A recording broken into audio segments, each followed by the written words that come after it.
What's up, everyone? Back in the studio once again. I'm joined by my killer co-host, Veronica St. Cyr. Veronica, how are you today?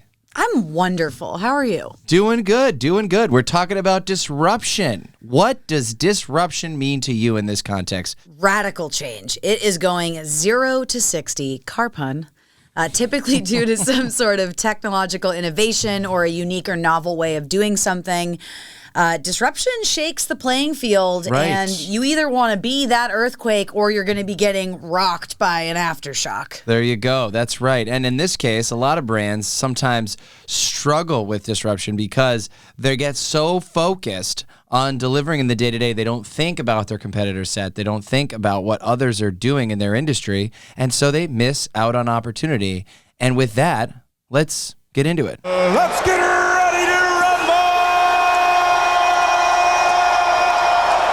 All right, we got Ford and Tesla. I'm going to take Ford. Found on Road Dead. I love it. Wow, shots fired immediately. Ford is discussed a lot in business, of course, because Henry Ford was like an OG disruptor. Oh, absolutely. He completely discovered that the way that people were assembling cars was flawed. It didn't make any sense, and he had a big picture vision for how he could change the future. He did. In 1893, Henry Ford, mini history lesson, Henry Ford built his first small one-cylinder gasoline engine model, and this journey led him to develop the first line of affordable cars with the Model T. This actually went beyond, like, I'm going to create this great thing that people are going to use. It actually, he's credited with partially creating the middle class in America. I mean, he had a broad vision. He saw that in order for him to be successful, he could create a vehicle to create cars faster than anybody else, but then in order to do so, you need to have a customer base on the other side to actually purchase said cars. And so he realized if he paid his team really well, that he'd be creating a whole new market for those cars. It's unbelievable. Yeah, he disrupted a lot of things, not just the fact that now we had a car that people could use, a car people could drive. He is credited for also using assembly lines, really getting that going. As you just said, this idea of paying your workers a livable wage. Well, I think to stretch the analogy here, just like he created a new way to build cars and then he created a customer base to buy said cars, Yes. Tesla has come in and created automobiles that rely on electricity, and then they have gone out and created the electrical grid and the systems, the charging stations, the infrastructure needed in order to support this electronic future. Right, and it's so interesting that, without Ford, Tesla probably wouldn't have happened. He had to pave the road. Wow, we're going to have so many car puns. I apologize already. But it's interesting because Henry Ford's whole vision was built around car for the masses, where Tesla is kind of created almost like an elite club that for someone to be a part of. But their grand vision is much larger than that. I mean, is. I think what you're touching on is that as a brand, people think of Tesla synonymously as expensive, but if you actually look, I mean, their base car offerings, if you look at the Model 3, it starts at $35,000. Yeah, I didn't know that. So Tesla, when you think about Tesla, who do you think about? Who comes to mind? Elon Musk. Yeah, and a lot of people think of Elon Musk as the founder of Tesla. He certainly labels himself as such, but Tesla was actually founded by Martin Eberhard and Mark Erpening. Two gentlemen that saw a bold vision, realized that the electric car movement was the future, analyzed and did a lot of. Let's actually play a little bit of a clip that we have here from a interview that they did with CNBC.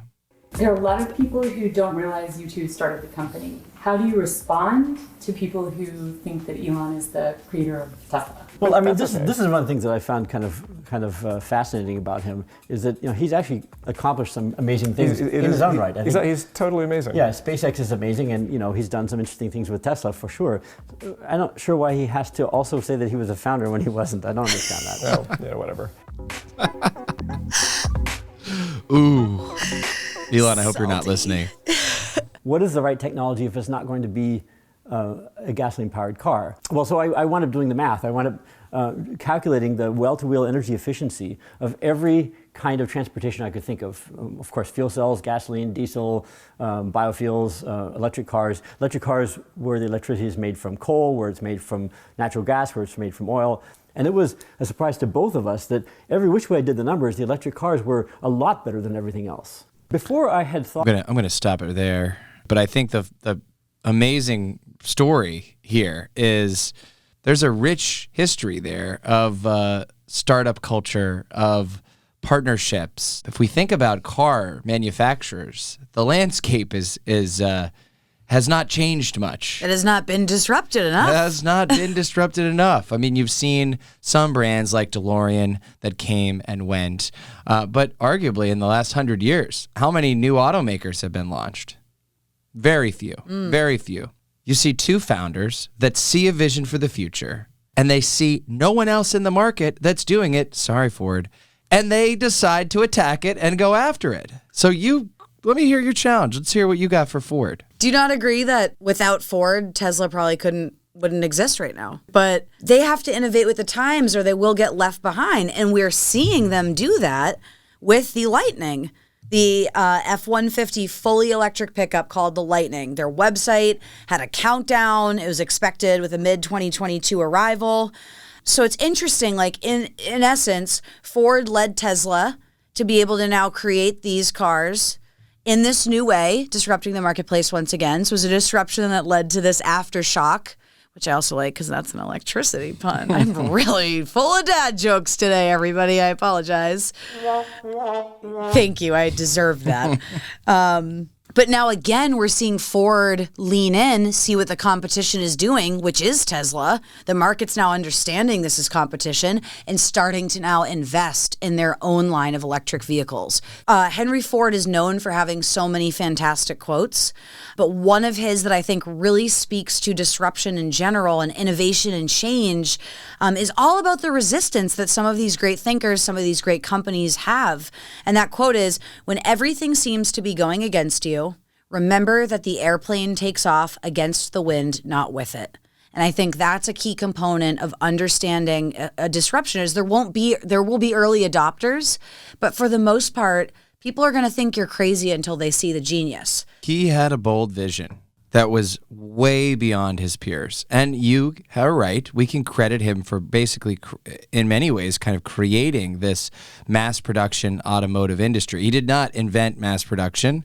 Industrial Revolution was already happening, but he was the first person to apply it to this industry, and he should be credited for creating the industry. That said, if I'm pushing here, I would say that Tesla, its founders, Elon Musk, whoever, did not come up with the idea of electric vehicles. That song and dance had been played out in the past. Electric motors are unbelievably efficient. With electric, it's a completely different experience. You have torque and power instantly, and you could imagine how effective and powerful that would be in an F-150. It's a radically different experience. They are fun to drive. They're efficient. There's really no good reason why we wouldn't have used them before. And yet, to pick on another brand, if we think about General Motors launched the EV1 in the 90s.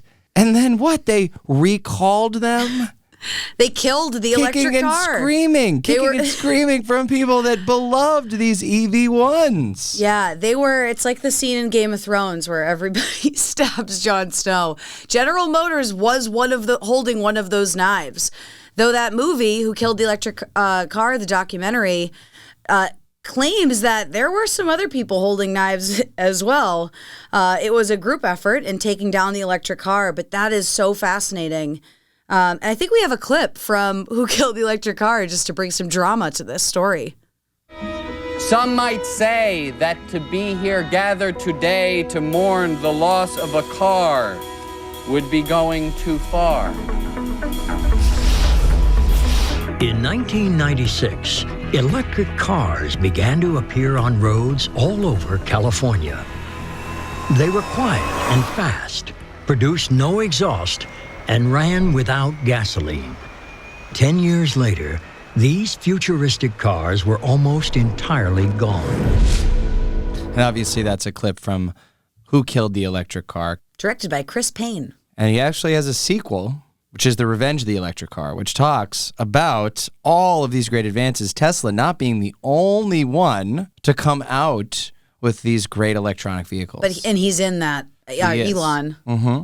It's funny I say he, just like Elon Musk is so synonymous with Tesla. Isn't that so funny? He's done a great job building a business and putting it on a national grand scale. And I think also it would be amiss for us to just not address all of the ways that a brand like Tesla is disrupting the industry. But it's the entire experience for Tesla that I have sort of fallen in love with doing a research for this episode. Prior to this, I did a test drive of 2 Tesla vehicles. I went into one of their showrooms. I went to their website and kind of captured what the pre-order experience is, and I did the same for Ford. You did research on my I did. topic? I peeked over the fence. I had to see what was on the other side. I should have test drove. We should have had GoPros on, or like the little like hidden camera in the middle of like a flower pinned to our shirt. But getting back to that, it's the experience that they put out there for Tesla. I didn't get a chance to complete the pathway to test drive, right? And they called, they confirmed. It was very easy. They sent me an email with a tutorial on some basics, because driving a Tesla is a little different than driving other cars. And then a little questionnaire or a disclosure I had to fill out. The entire process, by the time I got to the dealership or the showroom to actually test drive it, I was fully ready. They had photos of my license, everything. There was no wasted time. I was not locked in a room with a salesperson. They handed me the keys. They let me go. They didn't even go with me. Oh, they released you. They released me. I was out in the wild with a Tesla. It was phenomenal. And then I brought that one back, and they said, "Do you want to try another one?" And I said, "Yes." Give me the keys. Let's do this. Have you thought about a recent experience that maybe you've had in a dealership or a similar situation with a Yes. Ford or Yes. a similar product? Not with a Ford, but going to a dealership when I bought my last car, which I will not say on the air, but is so reliable. It has not failed me in years. The sales guy, while we were about to walk in to talk about pricing, was bragging about how much money he made. That's nice. And then was That's like good to know. very firm on the price. I negotiated because that's what I was there to do, but it was just a gross experience. And then they passed me off to the finance guy.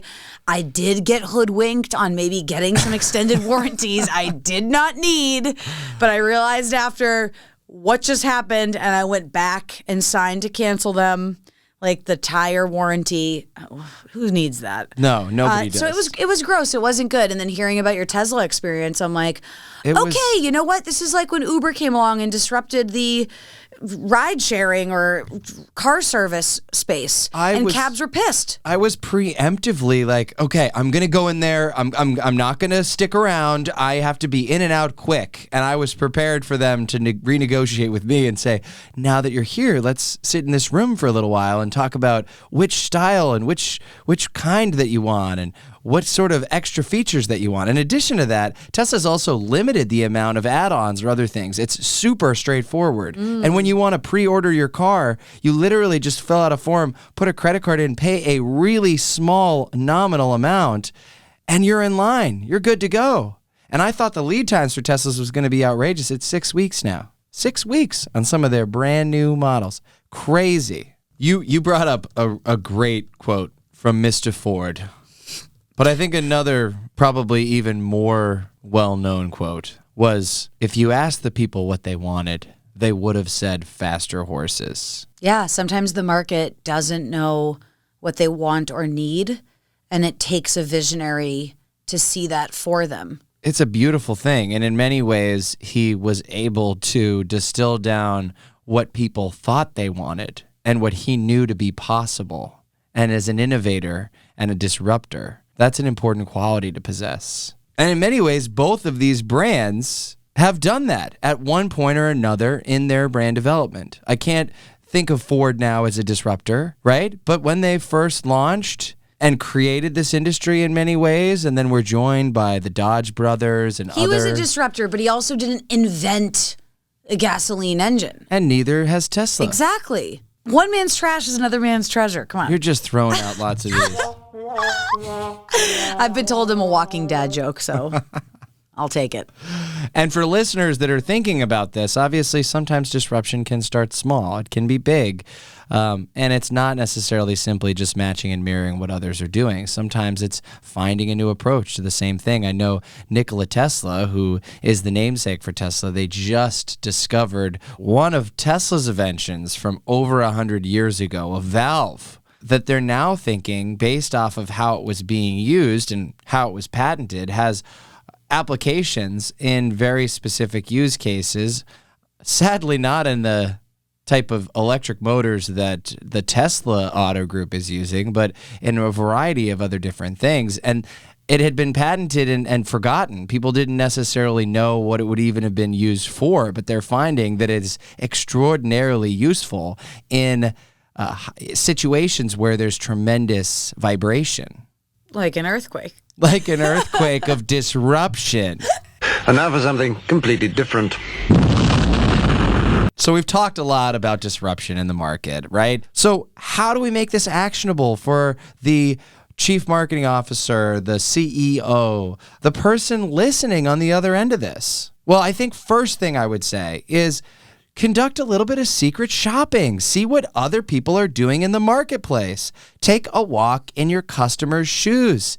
You know, if that's too high level, breaking that down a little bit further, that might be taking 20 minutes, visiting a few competitors' websites and taking a keen eye at how they present themselves, what functionality they're utilizing to enhance their customer experience, and what that pathway to purchase looks like. Is there a live chat?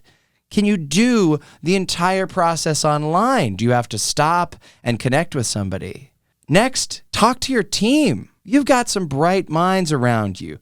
Sometimes the biggest advances are hiding in plain sight. And if you don't ask, they won't tell. You should have an ask-tell policy. Ask-tell policy, that's right. And then last, pull your process apart. Take a fresh look at how you've been doing things. For those who've thought about lean management, sometimes the best ideas are hiding in plain sight. And to make that actionable, develop a one-page process document for everything that your business does. Something that's easy to understand and evaluate. Cross out anything that seems unnecessary or wasteful. Establish where your customer touch points are and where there are gaps. In every process, there's room for improvement. And applying what you learned in secret shopping, applying what you learned from talking to your team, maybe some newcomers to the team that have fresh eyes, can be hugely impactful. So you don't get disrupted. Be the disruptor. Be the earthquake. Don't get rocked by an aftershock.